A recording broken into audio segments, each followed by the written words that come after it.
Okay, this is Orlando Wilson, and what I want to talk about in this video is public transport in close protection. Do you use public transport when you're providing close protection services? I'm sure some of you will be saying, well, they said never never on my courses. Well, sorry to burst your bubble, but yes, you can use public transport. Now this is where a lot of people have the myth they have in their head that clients will only use motorcades and Gucci cars, etc., top-end cars. Well, a lot of clients like to keep things low profile, so yes, they will use public transport as long as the public transport is clean, safe, etc.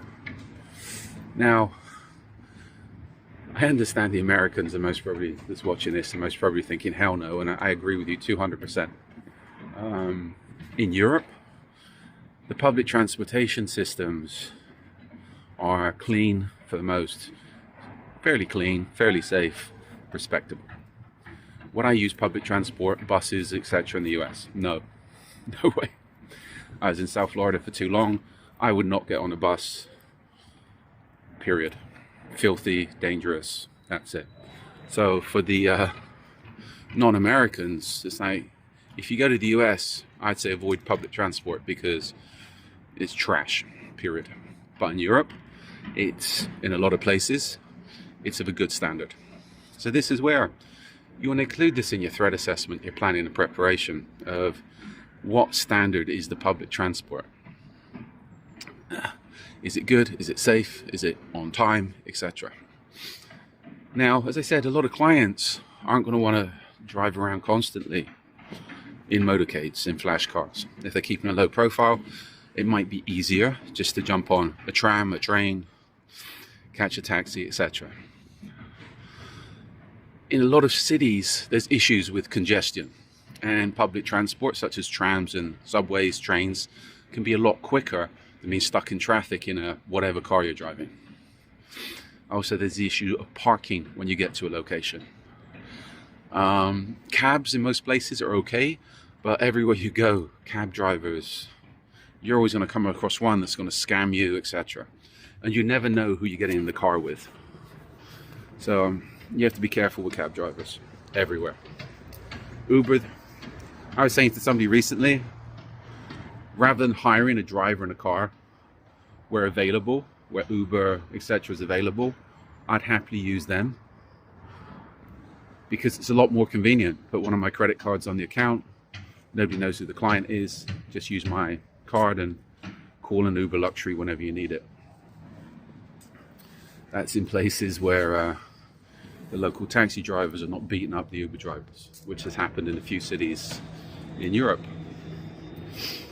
Now, I'm sure I'm still trying to convince some of you why clients would use public transport. It keeps a low profile, as I said, but also in your threat assessments, in your plans and preparations, even if your client's driving in Gucci cars in major cities, you always want to research the public transport.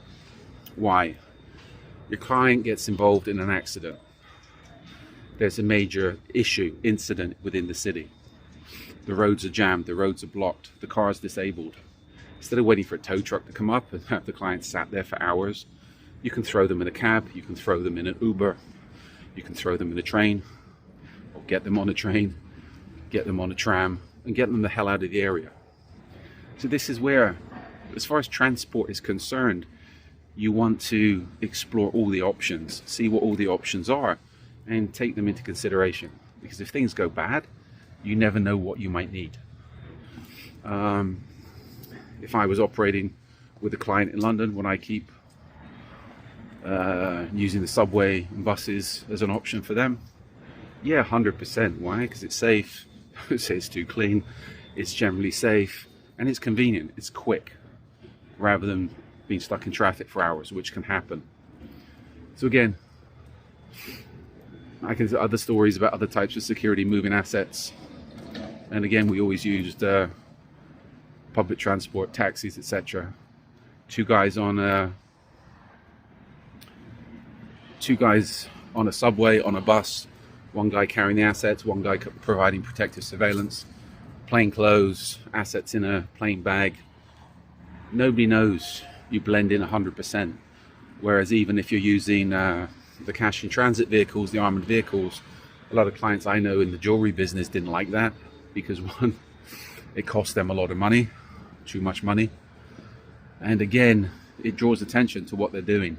If they have an armored car pulling up outside of their small store, and this is all legal business, if they have an armored car pulling up outside of their small store every day, then the naughty boys will get to know that they have a lot of assets in that store, and they're also making a lot of money, which a lot of people don't want people to know.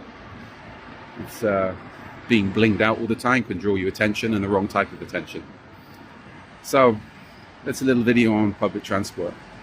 I got 3 books up now on close protection online and other various aspects of the security business.